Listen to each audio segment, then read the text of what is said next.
Radio. This is Webster Tarpley in Washington, D.C., directing your attention, as always, to tarpley.net. And on there you'll find the various commentaries that I've done in the past week for Russia Today this afternoon, and that means Friday the 19th. As we're taping the show, you can tune in to Russia Today and see Crosstalk with Peter Lavelle. That's a half-hour interview program on Russia Today. And there you'll find me with Andrew Young, who is a Chinese expert based in London, and we talk about the question of the Dalai Lama. Now, by the time you hear this, that program will have aired.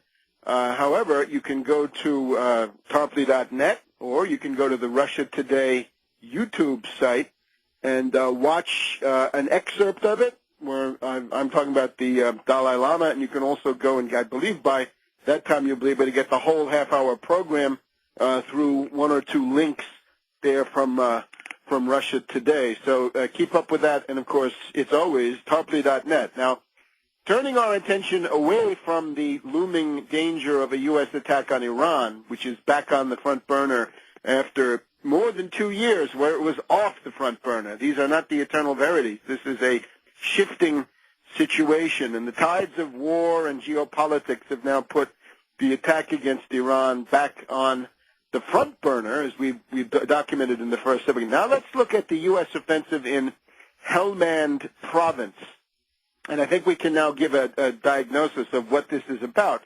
The goal of the attack in Helmand province is simply to drive the Taliban out of Helmand, out of southern Afghanistan, and across the border into Pakistan. It is the tactic that we've stressed repeatedly on this program, to export the Afghanistan civil war into Pakistan, leading to a general insurrection and rebellion of the Pashtuns on the one hand, and of the people of Baluchistan on the other. And it's Baluchistan that is targeted by the current operation. You notice, this is no longer the frontier sort of in the eastern side of Afghanistan that faces Pakistan, opposite such places as Peshawar.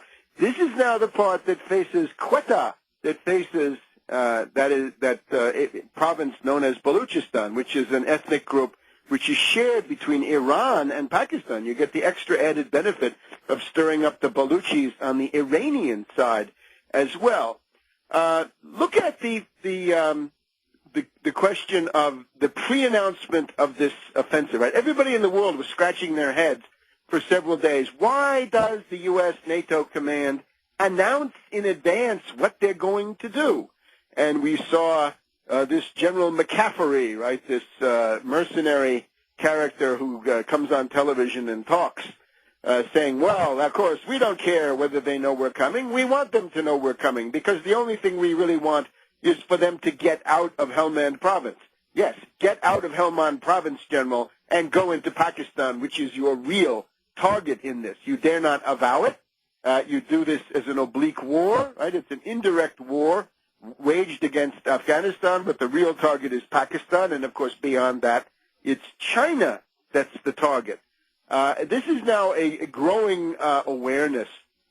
And there are various places on the internet, including sites friendly to the Taliban, but so what, that focus on this, that in a very real sense, in the deepest sense of reality, the U.S. offensive in Helmand is designed to target Chinese economic interests in Baluchistan, and above all, that critical port of Gwadar.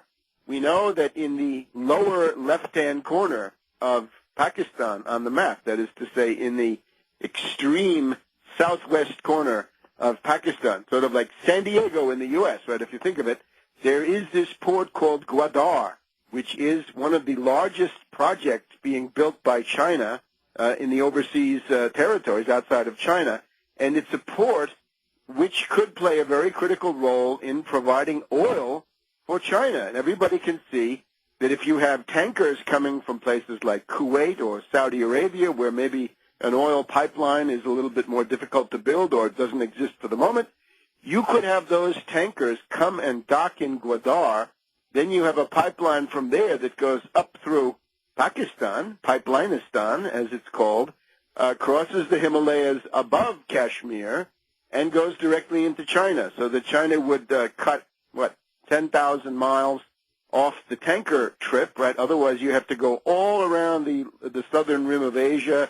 You've got to go past India, which is obviously not a good thing from China's point of view. You've got to go through the Straits of Malacca, where the Anglo-Americans run wild and sponsor pirates and use the pretext of pirates to stop everybody and harass them, and on and on and on.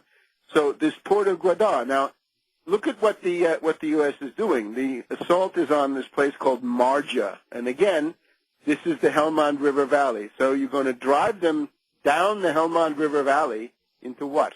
Into Pakistan, into Baluchistan, because that's the ethnic group that you're dealing with. This is not so much the Pashtuns as the Baluchis, and whatever you drive out of Afghanistan, in any case, it's going to simply be a wash of these fighters, enraged, antagonized, bombed, families killed, friends killed.